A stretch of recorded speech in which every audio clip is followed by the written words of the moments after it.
2025 will go down in history as a year of fundamental transformation of the world order. Key alliances that seemed unshakable have fractured, and conflicts that defined previous year's agendas have entered new phases, reshaping the world's political landscape. This review covers the main events that took place in the US, Europe, Ukraine, the Middle East, and Asia over the year.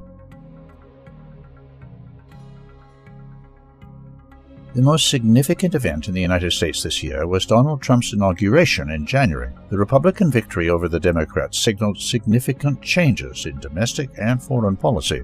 Domestically, Trump is trying to restore the trade balance by introducing tariffs. He has created conditions for the transfer of declining industries from Europe to the US. Trump's policies have dealt a blow to inclusiveness and representativeness, sparking a wave of protests among Democrats. In foreign policy, Trump and his administration have shifted from confrontation with Russia to dialogue. This shift has caused a rift in the previously united Western coalition. Financial and military aid to Ukraine has virtually ceased, triggering major tactical crises on the front lines. A face-to-face meeting between Trump and Putin in Anchorage, Alaska, marked the revival of direct diplomatic relations between the two countries. Throughout the year, the U.S. president has shown restraint and detachment toward European allies. Ukrainian President Volodymyr Zelensky also witnessed a shift in foreign policy. A striking example of this occurred during a heated conversation at the White House. During the meeting, Vice President J.D. Vance publicly criticized Zelensky for his appearance, saying it showed disrespect to the American side. The American strategic bomber strikes on Iranian nuclear facilities were a high-profile event. The operation was intended to demonstrate the strength of the alliance with Israel, a key supporter of American interests in the Middle East. However, there has been no direct confirmation of the destruction of the targets, meaning there is a high chance that Iran's nuclear facilities will remain intact. If current trends continue, the rift in the Western coalition will only grow in 2026. This is reflected in the updated U.S. national security strategy. Even if the Ukrainian conflict remains unresolved, direct relations between Washington and Moscow will strengthen, bypassing European allies. The loss of the United States as a direct and powerful ally was a heavy blow to the European Union. This weakened the influence of the war party and created significant divisions among EU leaders. Nevertheless, the region's key powers, the UK, France, and Germany, continue to advocate for the continuation of the Ukrainian conflict. Now, more and more countries are expressing dissatisfaction with the current political direction. Hungary, Slovakia, and more recently the Czech Republic oppose the official Brussels line. The reduction in U.S. support has forced EU leaders to seek funds to sponsor Ukraine. There are plans to confiscate $300 billion in frozen Russian assets and transfer them to Kiev. Despite active negotiations, no consensus was reached. The EU's military-industrial complex is also unable to meet the Ukrainian army's needs on its own. Therefore, Brussels is forced to purchase weapons from the US at market prices, which deals a blow to the European economy and drives up inflation. The internal situation in Europe remains stable for now, but negative trends are emerging. Germany has experienced a decline in production, as have other major regional economies. Without cheap Russian resources, the EU economy can only last a few more years on internal reserves. For the armed forces of Ukraine, 2025 was a period of severe trials and strategic losses on the Ukrainian front. The Russian command launched large-scale offensive operations in key strategic areas, resulting in a significant shift in the line of contact. Several large cities were captured. Moscow opened a new front in the north. In response to Ukraine's 2024 operation in the Kursk region, Russian troops began a ground operation in the Sumy region at the start of the year. The expansion of the combat zone forced Kiev to redeploy reserves. This significantly weakened defenses in other critical areas. Meanwhile, the offensive in eastern Ukraine continued. After months of intense combat, Russian forces captured Seversk, Pokrovsk, and Milnograd in December. This allowed the Russian army to consolidate control over a significant part of the Donetsk region.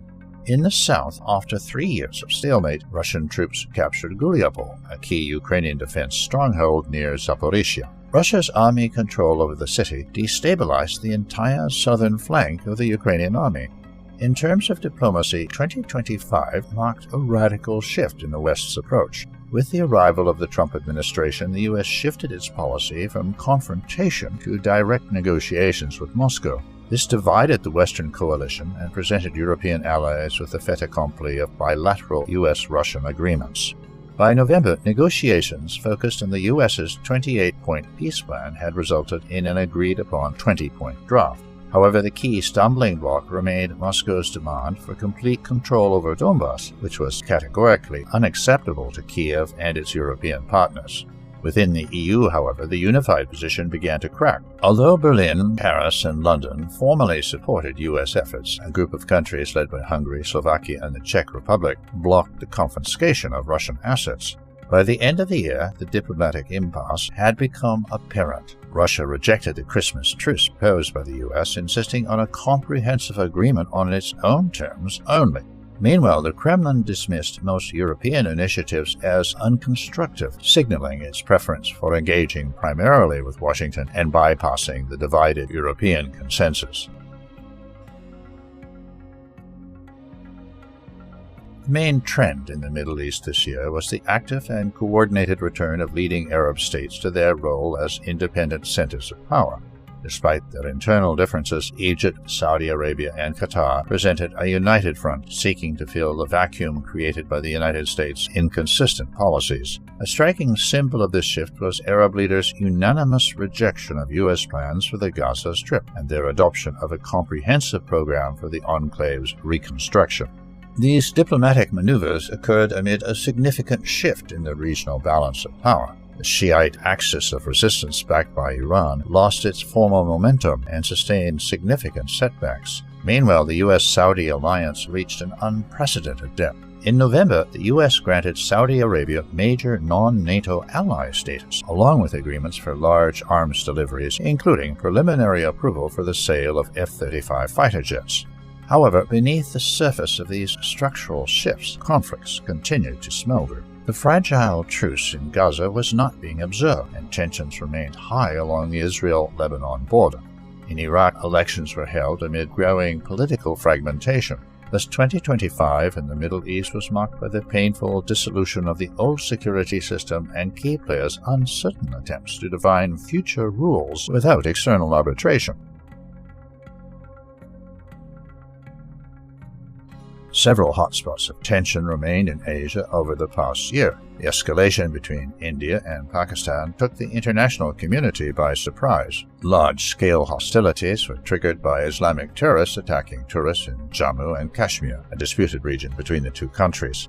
Active hostilities carried the risk of escalating into a direct confrontation between nuclear powers. After 4 days of fighting, authorities in both South Asian countries declared victory over the enemy, drew red lines, and postponed another confrontation indefinitely to the complete satisfaction of their populations.